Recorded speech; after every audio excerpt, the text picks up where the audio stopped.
Well. Ladies and gentlemen, welcome back to another episode of The New World. And in today's video, we are going to address Houston native Travis Scott dropping his well-anticipated JackBoys 2 album with his collaborative group Cactus Jack.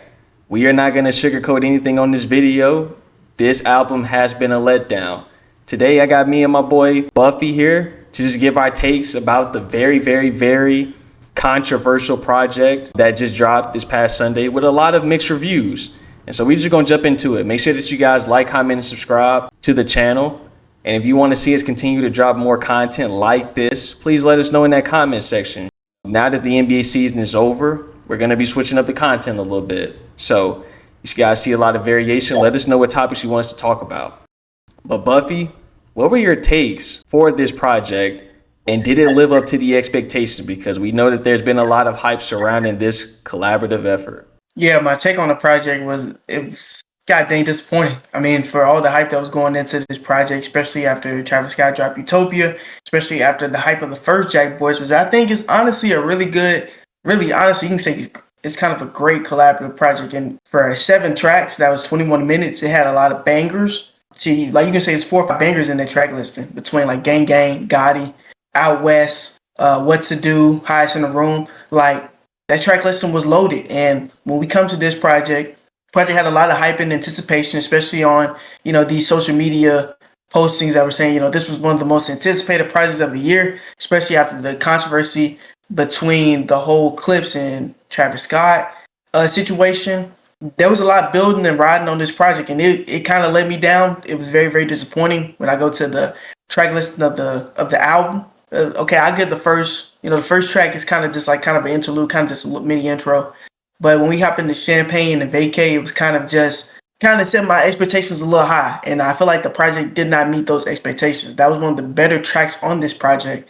And then we head down to one of the singles, 2000 Excursion, which I thought was very disappointing as a single when it initially dropped. I was kind of more interested why they dropped that as a single instead of the other tracks. Going down the track listing, we got songs like Kick Out, which 21 Savage ruined Kick Out. Like his vocals were not supposed to be on that track. I don't know why I don't know why he was ad-libbing on there. I felt like we could have done way better if Travis Scott just, had a solo track. And that's saying a lot because Travis Scott was on goddamn 75 to 80% of this album. It's a collaboration album. So, that's saying a lot. But recently they just removed his vocals on, I believe, the intro. So he's still in the outro, but they just removed his vocals on the intro. So that's one thing. And, just going on, he had some appearances from like Sofago, which I thought was more interesting. He was kind of the main artist I was looking for in this project because I thought from the last JackBoys, I thought the main draw was Don Toliver, especially coming off the hype of Can't Say on Astroworld and his own like Danny Womack project. I thought Don Toliver was like the big star in the first one, and I kind of boosted him to commercial success, and he's going crazy now. He has like over like 30 million monthly listeners, headlining festivals and stuff. So Don Toliver has been on a crazy run since that project, and this one I was kind of looking for it to be Sofago, but with as many tracks as on this album, which is 17, there's barely any appearances from all the other guys on the Cactus Jack label. And that's kind of why I have to look at it like, I don't know if these guys have the best chemistry. We had more appearances from government mandated verses from like Future than guys that are actually on the label. And I thought that was very much a disservice. When I look at the first JackBoys, I'm not gonna lie, the first JackBoys, I thought really when I listen to that project, the main draw of it is like, I know he has like one feature, but goddamn Pop Smoke, man, Pop Smoke was doing his big carry job on that project. I can't lie. Like, he was going crazy. And this project doesn't really have that. We have the whole trio song that was anticipated on this project, and I was kind of disappointed by it.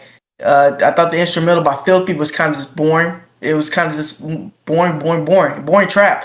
And this project just has boring trap beats. Like, there's no style with this project. It's boring trap beats, boring lyricism from Travis Scott. And I'm not really expecting Travis Scott to have any great lyricism, but this is why I think a situation involving him and Mike Dean kind of hurt him, where we don't know because Mike Dean is kind of, saying it kind of ambiguously, but we believe he's talking about Travis Scott when he's talking about in his tweets. And I think he's talking about Travis, and I think Travis Scott makes his best music when he's with Mike Dean, because Mike Dean kind of offers a kind of psychedelic, ethereal aspect of it, with the synths. But when Travis Scott is just on like basic trap beats, he can't really he doesn't really provide anything vocally that separates him from like all these other guys. Like Future can flow on a beat, Playboi Carti can alter his vocals, to a different pitch on different beats. But what does Travis Scott have? Like he doesn't really have anything that separates him from these guys. And I think that's what this project bogs down to. It's 17 song track list and almost an hour, and I felt like I didn't gain anything from it. There was no personality, no chemistry between any of these artists, and the artists were barely on it. Like the "I Love My Bitch" song with Sheck West and Travis Scott was one of the worst songs that Travis Scott's ever put out to the public, and just a boring song from Sheck West. Sheck West literally had a better song on the what's soon to be deluxe that it didn't even drop. It was with Yeet, like it was a song with Yeet and Sheck West, and they didn't drop the song on the project. So I don't really understand this.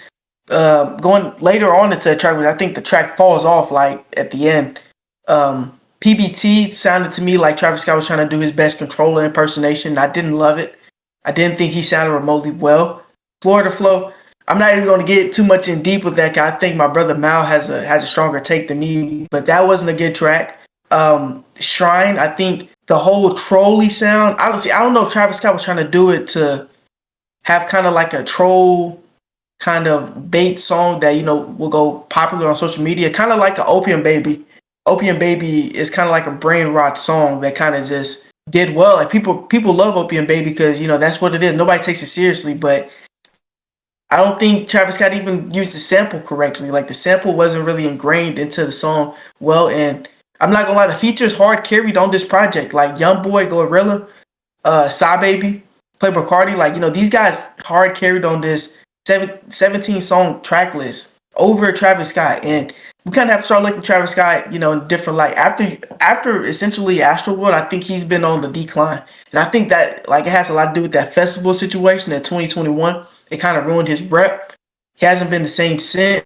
He had Utopia that came out, which honestly I like Utopia a lot on first listening, but haven't really gone to that project. I don't think it has that much replayability, which is kind of crazy because it has good songs on there like Telekinesis, My Eyes, Fiend before it was overplayed. Like it has good songs on there, and just haven't gone back to it. So I think Travis Scott, his next studio album is a make it or break it for him, for his career. I think it will make or break him where he does this because his style is just getting repetitive. He had the multiple features on Music, which I like Music. I think Music is a really good album, but I think we had too many of Travis Scott. Like, we had too many features in general on that project. And I think when Playboi Carti drops his next album, Baby Boy, it'll be more personal, more introspective, and it'll be like a greater work, kind of akin to like Dial or A Whole Lot of Red, which have more personality than Music. So yeah, man, I'm kind of just not interested in what Cactus Jack is doing as a label.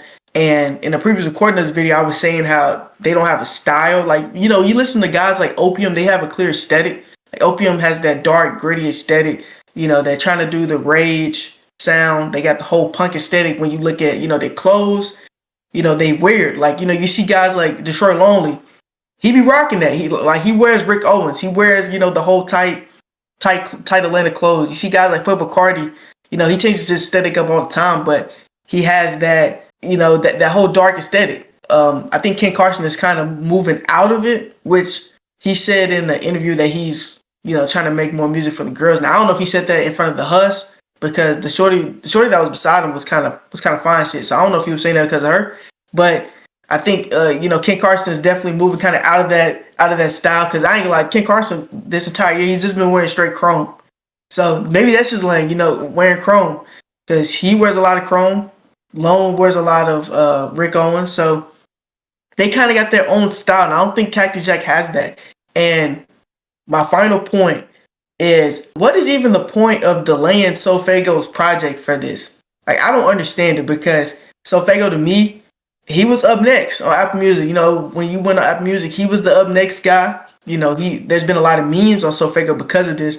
But he was kind of like, he was kind of that next guy up after that whole 2021 sound, the whole plug and B kind of rage sound. He was in that same class with like Yeet, all those Yeet, Ken Carson, Destroy Lonely, all those guys, and he just hasn't panned out. And the crazy part is because he has talent. Talent part isn't the whole bad thing. It's just like he made a mistake in my opinion signing to Cactus Jack because he doesn't really fit with what Cactus Jack does. I think Cactus Jack is more psychedelic trap and is not more rage, which kind of fits more with what Self-Fago does. He doesn't really fit in. I say this constantly, man. Look, Lil Uzi Vert's biggest mistake was not making a label in 2019, 2020. I think after or in that range of Eternal Take where he was popping, he was popping back then.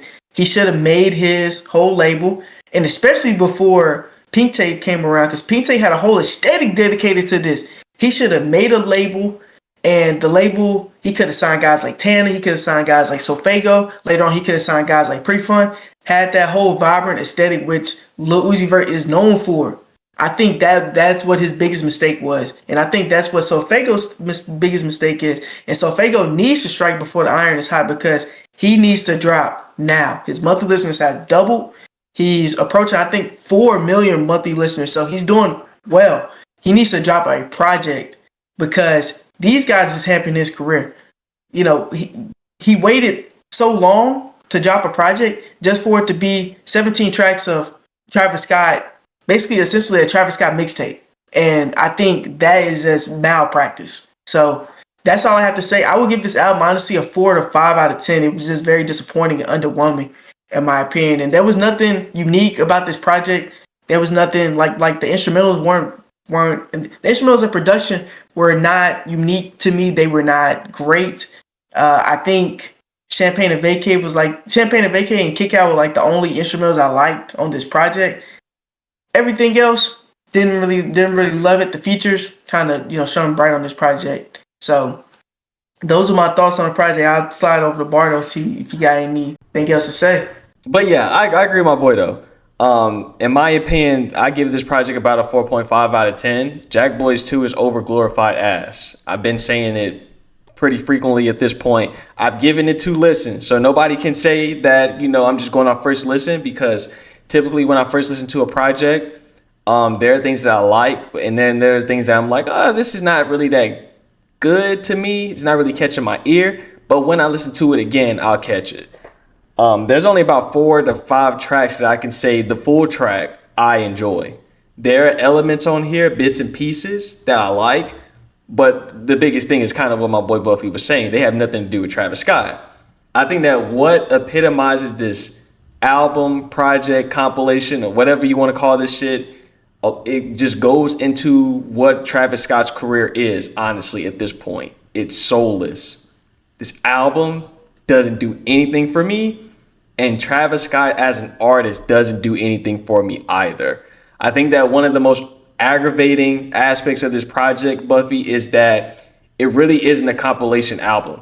It's really just a lazy Travis Scott album. Like, these are essentially just throwaways from Utopia, or just throwaways from what Travis Scott has been doing over the past few years. And it just seems like Travis Scott wanted to drop an album without the pressure of being critiqued as an album, because that's typically what guys do. We've seen even guys that I respect, like the Drakes of the world. If you want to drop a project but you don't really want the criticism of it being called an album, you call it something like a mixtape or the or the heavily critiqued playlist. But now we got compilation project, which is basically niggas putting all of their artists on display that they really utilize as just some small features, but then you're still gonna put niggas like Future on the project too, which doesn't make any sense to me. So one of the biggest critiques I have, we can just break this down step by step, because I don't want to be long-winded. Why the fuck is 21 Savage on a track and all he's doing is fucking ad-lib? Because on Sunday night, when I was listening to the album and I see that 21 Savage is on the track listen, I'm like, okay, we finna get a 21 verse. So then I'm listening to it and I'm hearing all of these ad-libs and I'm like, okay, 21 finna, I'm looking at the track, I'm like, okay, it's a minute left. Travis Scott just hogging the song, but we gonna get a 21, no verse. What type of shit is that? And Travis Scott isn't even doing anything well. It would be different if it was like, I'm gonna reference Drake again. Like Buffy, you remember on like Dark Lane demo tapes where Drake had Chris Brown on the track, but Chris Brown was just doing the ad libs. But the song was good. The cut was good. You feel what I'm saying? It's just like Travis Scott just rapping about bullshit. Well, what's up with this lame ass tease? I don't really get it. I think that as my brother said, Travis Scott is on 75% of the songs on this project. The album is really too long for it to be a compilation when it's really just him. And what I noticed, my biggest takeaway from him, because I can't even really talk about the other members of this project. They didn't really do anything because they didn't really have a whole lot to do. What we saw is that Travis Scott is really a mediocre rapper. He's mediocre. We witnessed that on full display on this project, as well as him being unoriginal with a lot of his flows. I'm seeing him imitate shit that I've heard this year, like Cardi. Like he's rapping like Cardi on a lot of these tracks with his cadence. I'm even hearing a lot of Lil Tecca on here with his flows. Like on those first few tracks, it gives me Lil Tecca flows. So my thing is, you're not even being original. I don't understand how like human beings with a baseline cognitive function or an adequate number of brain cells can give this project a 9.5 or say that it's album of the year or say that it's a great album. Casanat, it's lazy. It's lazy. There's no life in this production. And maybe that's going back to the Mike Dean element of it. Him not being, a part of this project anymore. Because a few of the things that I've been thinking about is that it doesn't sound like a cohesive collective project. It just sounds like a bunch of Travis Scott's cheap trap throwaways. And it fails in comparison to the original JackBoys, clearly, which I think was also great because it was 7 tracks. You feel what I'm saying? Not like I'm only pulling 3 or 4 tracks from this project. You feel what I'm saying? So his rapping on the first track, Champagne and Vacate, I liked a lot. That's my favorite track on this project because I like it from beginning to end. And Travis Scott was one of the highlights on there for me. As well as like, the Waka ad libs that just gave me a lot of throwback shit, how the bass line was thumping in the background. That shit was gas. But Travis Scott, like, I'm really getting sick and tired of like this choppy ass delivery. I'm tired of it. It's tired. It doesn't sound good. It's the same bullshit that he was doing on Charging Them Hoes a Fee, which I liked him rapping on that track, but he's basically just utilizing the same flow over and over again. That's like his go-to flow. He either utilizes that flow or he's copying the flows of other people. He's like just copying other people. And the biggest thing is that at this point in time, because I agree that Travis Scott is on the decline. He's on the decline. At this point of time, what value is Travis Scott adding to these records? Because I looked at the producing credits. Travis Scott, he executive produced this album, whatever that fucking means anymore. But he has no producing credits on these tracks. So he's not responsible for the production. So if you're not responsible for the production and you're also not rapping that well, then why am I listening to this garbage? Like, why am I listening to this shit? So yeah, this shit was definitely just disappointing, man, coming off of Utopia. And also another thing, lately Travis Scott's features have not been hitting, dog. They have not been hitting at all. It's been a lot of misses, as well as kind of going to what you were saying. I don't know if it was on this video or the previous video about the big 3. We need to dead that shit because they don't fit, in my opinion. There's not really a lot of chemistry between him, Future, and Cardi. And also Cardi is carrying both of these niggas anytime that they're on a track together. The tracks that they're on together, I don't like. I wasn't really a fan of type shit. Like, I'm not a fan of these tracks for real. You know what I'm saying? So I think that they're just doing that shit for big name. Put them on there. Atlanta is popping right now, so I'm just gonna throw Future. I'm gonna throw Cardi on there, and the track is gonna do numbers because of the names on there. But the tracks don't sound good, and I think that's also because in this commercial trap sound, Travis Scott he just doesn't fit. He just doesn't fit anymore. So it's like this project isn't giving me any nuance from a musical perspective, from a sound. Like, it just sounds like a bunch of rap caviar shit, in my opinion. Last thing is Travis Scott with the rollout for this project, as well as some of the cuts I hear. He is just an attention whore that is addicted to fame, status, and excess. And we know he don't give a fuck about his fans. So how the hell can bogus ass music critics like Casanat give this shit a 9.5? It doesn't make any sense. So Casanat, I know you're never gonna hear this video. If you listen to an album and you give an album a rating, you are a music critic. You are.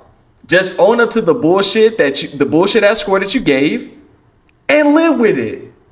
Because we know that the only reason why you're giving it a 9.5 is because Travis Scott's coming on your stream.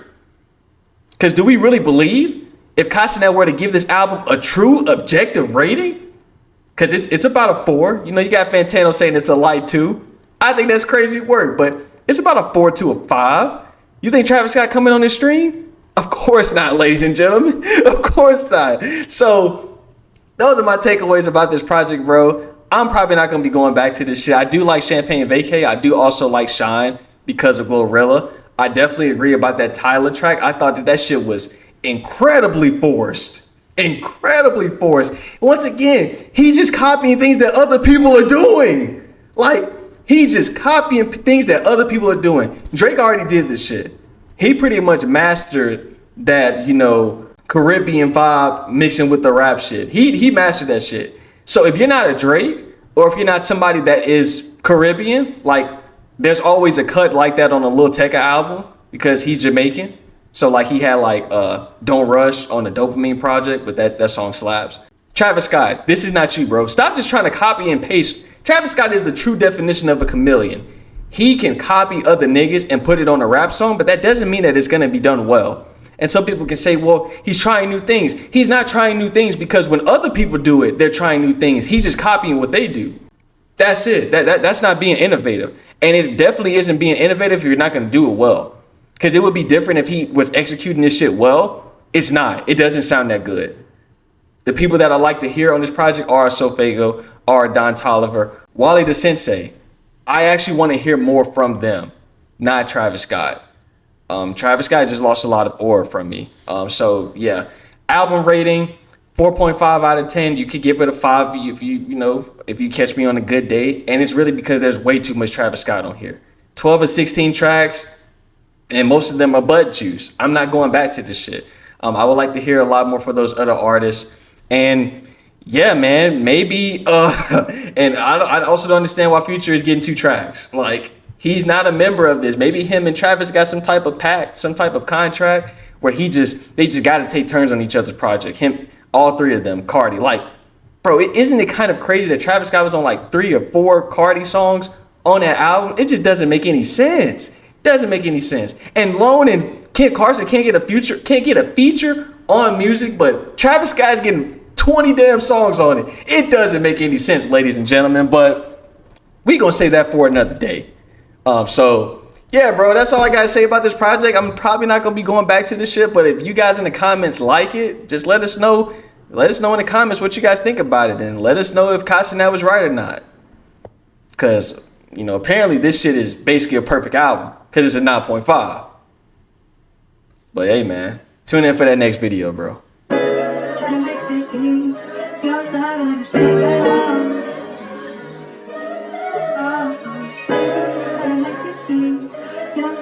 Stay